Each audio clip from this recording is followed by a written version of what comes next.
Bugun biz Rossiya Federatsiyasining Komsomol shahridamiz. Bu yerda tashkil etilgan bayramlar orqali vatandoshlarimiz bilan bevosita muloqot qilish, ularning hayoti va faoliyati bilan tanishish va milliy merosimizni keng targ'ib etish maqsad qilingan.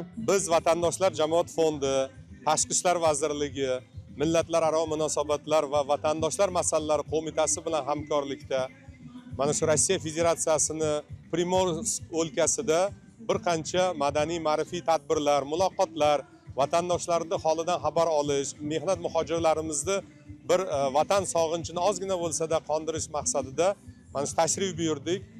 Dastlabki tadbirimiz Komsomolsk-na-Amurskda, Xabarovskda, Magadanda va Vladivostok shaharlarida bo'lib o'tadi. Bu tadbirlarda biz 5000 dan ortiq vatandoshlarni qamrab olish istagidamiz. Bugungi kunda Rossiya Federatsiyasining Komsomolsk shahrida 3000 ga yaqin vatandoshlarimiz istiqomat qilib, turli sohalarda mehnat faoliyatini olib bormoqda. Ular vatanimizdan uzoqda bo'lsalarda, qalban doimo yurtimiz bilan bog'liq holda yashab, milliy qadriyatlarimiz va an'analarimizni asrab-avaylash orqali vatanga bo'lgan sadoqatini hamda vatan ardog'ida ekanliklarini namoyon etib kelmoqdalar. Mana juda ham xalq bu yerda xursand. Bugun har yil mana shu o'zimiz milliy tadbirlar bor. Hammasini harakat qilyapmiz. Shu yerda o'tkazishga mana bu yil chiroyli o'tib qoldi hammasi. Vatandoshlar o'zi ham juda ham hayron bo'lib qolyaptiki, O'zbekistondan kelib bu yerda konsert berib ketyapti. U juda ham xursand bo'lib qoldi o'zimiz vatandoshlarimiz. Shuningdek, tadbir davomida milliy sport turi o'zbek kurashi bo'yicha bellashuvlar tashkil etildi. Bahslar qizg'in ruhda o'tib, tomoshabinlar tomonidan katta qiziqish bilan kuzatildi. Navro'z yangilanish mehr-oqibat bayrami. Bugungi tadbirda jarang sochayotgan milliy kuy qo'shiqlarimiz vatandoshlarimizga o'zgacha kayfiyat bag'ishlamoqda. Dard bilmagan jonlaring, kulfatlaring ham bo'lmas, mehribonang bo'lasan. Kulfatlaring ham bo'lmas, mehribonang bo'lasan. Komsomolsk shahriga Toshkent shahridan kelganman.